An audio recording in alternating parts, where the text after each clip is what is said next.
नमस्कार. MC न्यूजच्या निवडणुकीचा रणसंग्राम या विशेष कार्यक्रमामध्ये आपल्या सर्वांचं स्वागत. अवघे 4 ते 5 दिवस निवडणुकीच्या प्रचाराला उरले आहेत. आज आपण आहोत फुलंब्री तालुक्यातील पाल जिल्हा परिषद गटामध्ये. या ठिकाणी राष्ट्रीय काँग्रेसचे उमेदवार अश्विनी ज्ञानेश्वर जाधव आणि स्वतः ज्ञानेश्वर जाधव दोघेही आहेत. तुमच्या दोघांचं MC न्यूजमध्ये खूप खूप स्वागत. धन्यवाद. मुलाखतीला सुरुवात करण्यापूर्वी मी त्यांना एक प्रश्न विचारतो. पक्षाचं तिकीट मिळालं, तुमची पहिली प्रतिक्रिया काय? नमस्कार. आम्हाला जे भारतीय राष्ट्रीय काँग्रेस पक्षाचं तिकीट मिळाले आहे, तर ते आमच्या एकनिष्ठतेवर, प्रामाणिकपणेवर आम्ही जे काम केले, समाजकार्य केले आजपर्यंत, याचा विचार करून आम्हाला पक्षाने तिकीट दिले. त्या पक्षाचे आम्ही खूप खूप आभार मानतो. तिकीट मिळवण्याचा एक संघर्ष होता. तिकिटावेळेला खूप काही घडलंय, त्यावरती तुमचं काय म्हणणं? तिकीट मिळण्याचा जो संघर्ष होता, तो संघर्ष म्हणजे मला माझ्या आयुष्यभर लक्षात राहण्याजोगा संघर्ष झालेला आहे.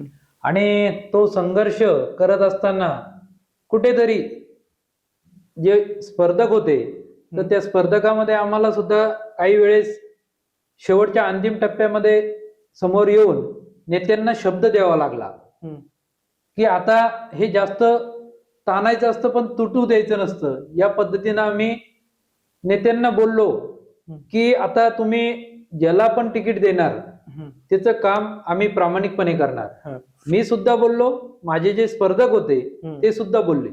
परंतु नंतरला ज्यावेळेस मला तिकीट देण्यात आलं, त्यानंतर काही मिनिटातच त्यांनी बंडखोरी करून दुसऱ्या पक्षाचं तिकीट मिळवण्याचा प्रयत्न केला आणि आज ते दुसऱ्या पक्षाच्या तिकिटावर, तुतारी या निशाणीवर ते निवडणुकीला सामोरं जात आहे.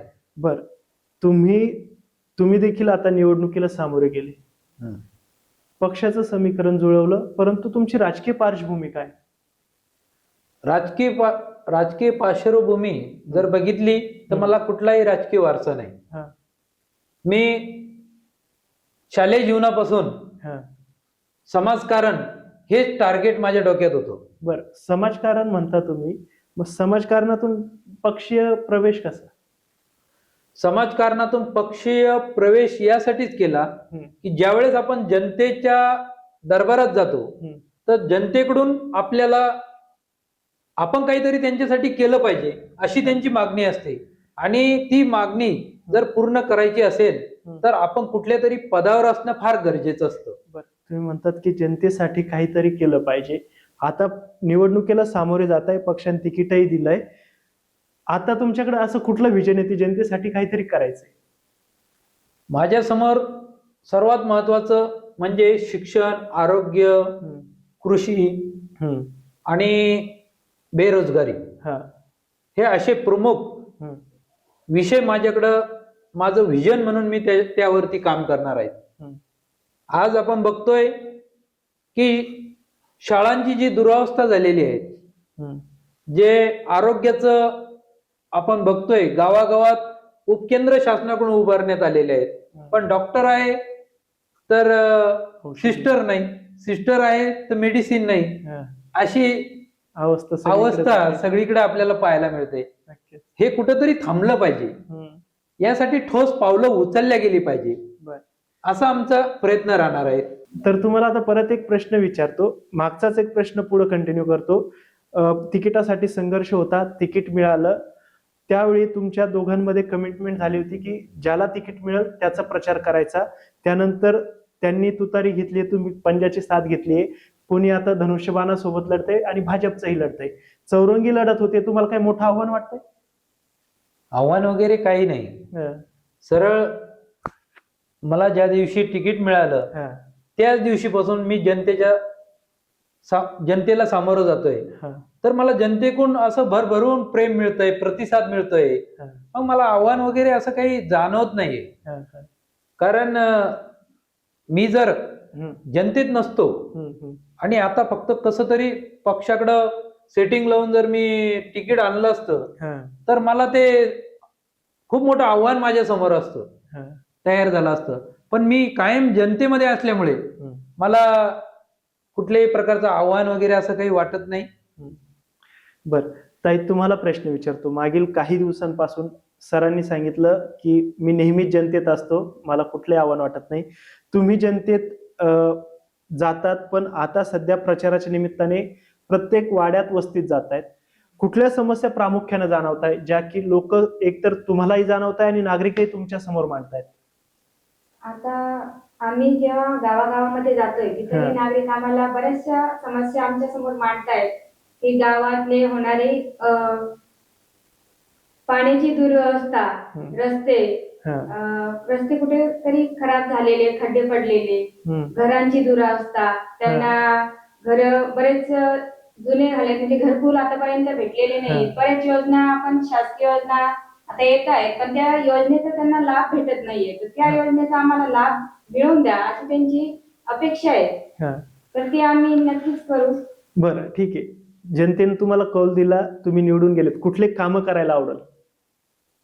आम्हाला निवडून आल्यावर नक्कीच काम करायला आवडेल जनतेचे. जी की महिलांच्या प्रामुख्याने समस्या आहेत, पाण्याची दुरावस्था, समजा त्यांच्या घरापर्यंत पाणी नाहीये तर त्यांना नळाद्वारे पाणी मिळवून देण्याचा प्रयत्न करू. आणखीन गावामध्ये वीज वीज आहे, पण मग रात्रीच्या वेळेस जास्त आहे, दिवसा कमी प्रमाणात असते, तर ते त्यांना दिवसाची लाईट आणून देण्याचा प्रयत्न करू. आणि स्वच्छतेच्या बाबतीत आम्ही गावागावापर्यंत विविध उपक्रम राबवून त्यांना गावाची स्वच्छता करून देण्याचे काम करू. आणखी बऱ्याचशा अशा काही सुविधा आहेत की त्यांना उपलब्ध करून देऊ. शेतीविषयक सिंचन झालं, आणखी वैयक्तिक लाभाच्या योजना ज्या असतात त्या योजना आपण त्या लाभार्थ्याला मिळून देणं हे आम्ही आमचं आद्य कर्तव्य समजू. कारण जिल्हा परिषदेच्या माध्यमातून भरपूर अशा योजना आहेत की त्या आपण ते लाभार्थ्याला ते लाभ मिळवून देऊ शकतो.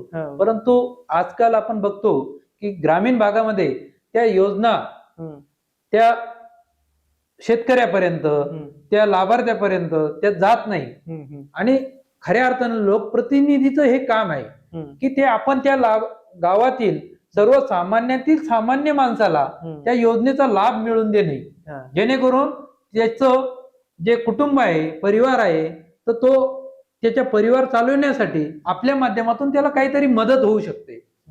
हे जेव्हा शक्य आहे, जेव्हा आपल्याला त्या सभागृहामध्ये आपण कुठले विषय मांडतो, आपण शासनाच्या कुठल्या योजना आहे आणि आपण काय केलं पाहिजे, गावातील सर्वसामान्य माणसाला आपण काय लाभ मिळवून दिला पाहिजे, हे सर्व काही आम्ही अभ्यास करून हे पूर्णतः निवडणुकीच्या अगोदरच आम्ही हे सगळी पडताळणी केलेली आहे.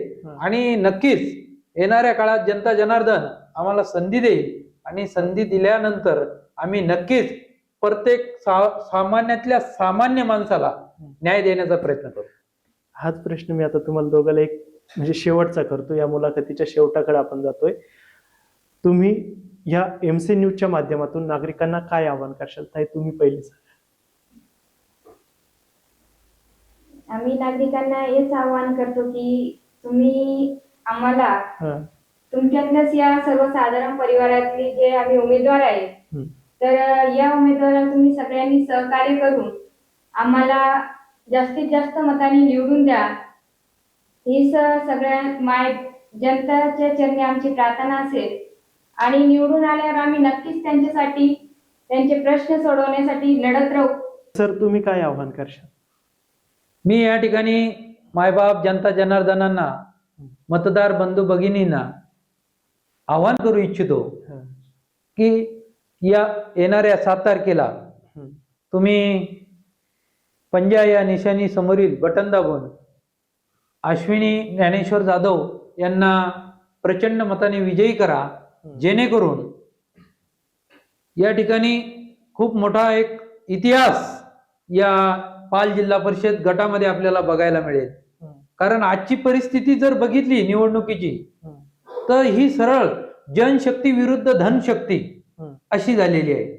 आणि या निवडणुकीत जनशक्तीचा हा विजय होईल असा मला आत्मविश्वास आहे. नक्कीच निवडणूक म्हटलं की हार जीत होत असते, परंतु नागरिकांनी हाताशी घेतलेली निवडणूक ही उमेदवार कधी हरत नसतो आणि तो उमेदवाराला नागरिकच निवडून देतात, मतदार निवडून देतात. नक्कीच तुम्हाला दोघांनाही पुढील वाटचालीसाठी खूप खूप शुभेच्छा. एमसी न्यूजला वेळ दिला त्याबद्दल खूप खूप धन्यवाद. धन्यवाद. याबरोबरच या मुलाखतीमध्ये आपण इथेच थांबूया. पुन्हा भेटूया पुढील मुलाखतीमध्ये एका नवीन उमेदवारासोबत. तोपर्यंत नमस्कार.